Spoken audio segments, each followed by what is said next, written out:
No one is immune from hardship. No matter what you do, you're taking a risk. Trouble can come knocking at your door or find you on the street at even the most unsuspecting times.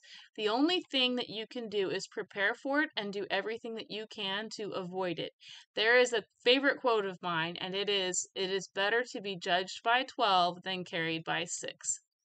My name is Amy Arthur. I breed, train, and sell purebred Doberman Pinscher puppies for service or protection work and as excellent quality family pets. Our dogs are personality tested and certified under Tackleberry Solutions and recommended for specific tasks depending upon their individual score results. I want to add a disclaimer at the beginning of this video, which is this is written and worded as an opinion piece only and is not to be taken as fact, legal, or medical advice. Your results are in no way guaranteed and will depend upon several factors, including your willingness to plan ahead, study, and train. There is a major myth floating around that leads so many to believe that a protection dog is an end-all answer.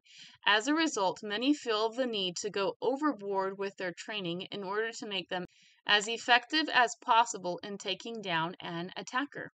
However, a protection dog, especially one that is meant for families and the everyday life, doesn't need to be bite happy. In fact, it would be better if your protection canine was a bit friendly. I'll have more information on that further in the video.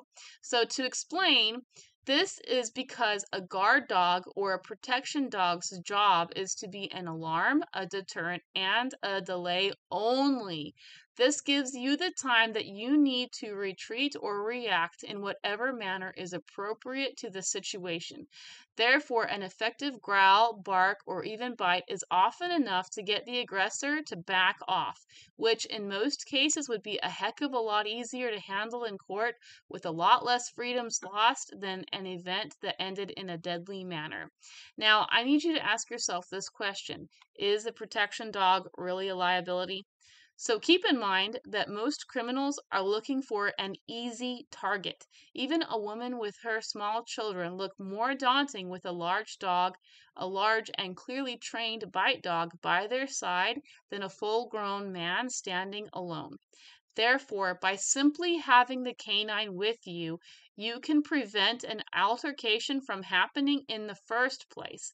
Even more, compound the deterrent aspect by simply commanding your dog to growl or bark. This again leads me to question, which is the greater liability, pulling your weapon to tell that threat to back off or having your dog growl or bark? One is a lot harder to construe as a crime than another. Consequently, you've just avoided a major liability a lot bigger than the risk you take in owning a protection dog. Whatever happens, let me enforce here why looks matter so much. The more intimidating your protection dog appears to be, the less likely that anyone is going to mess with it or you. This leads me back to that age-old claim that protection dogs are a liability. I will fully acknowledge that they're right. They can be a liability, especially if you've trained it like you would a cop dog or a military canine.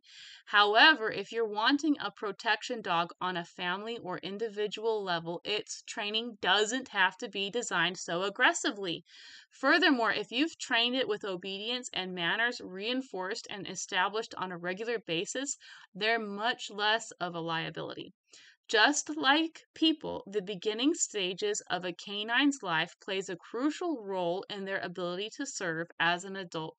This is especially applicable for how they were cared for and socialized between 8 to 12 weeks old, which is during one of their many fear stages. It is important to note that during their time as a puppy, their behavioral development can be harmed if they are met with an extremely stressful or traumatizing experience. Such an event can destroy the confidence of a canine and cause them to have cowardice or even fearful aggression, both of which are dangerous. As a result, providing the puppy with an environment that helps it feel safe, loved, and secure helps build up its confidence. A dog that is not fearful can think more clearly. In fact, a canine that can think more clearly is less likely to bite when they shouldn't and more likely to obey commands during stressful times.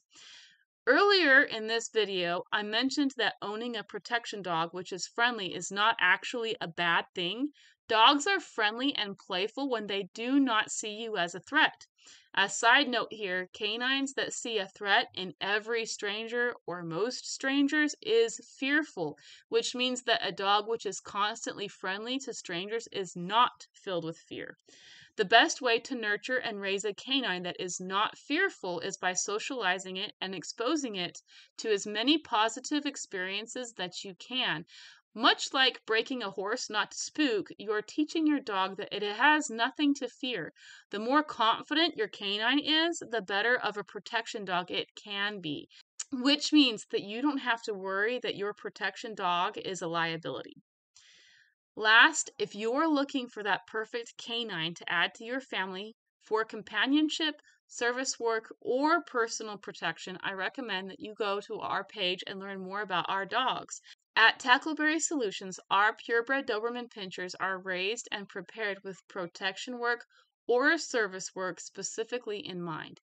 As a result, every one of our puppies has been personality tested and cared for in the best possible way. I encourage you to go to our website, which is linked below, and learn more about our puppies.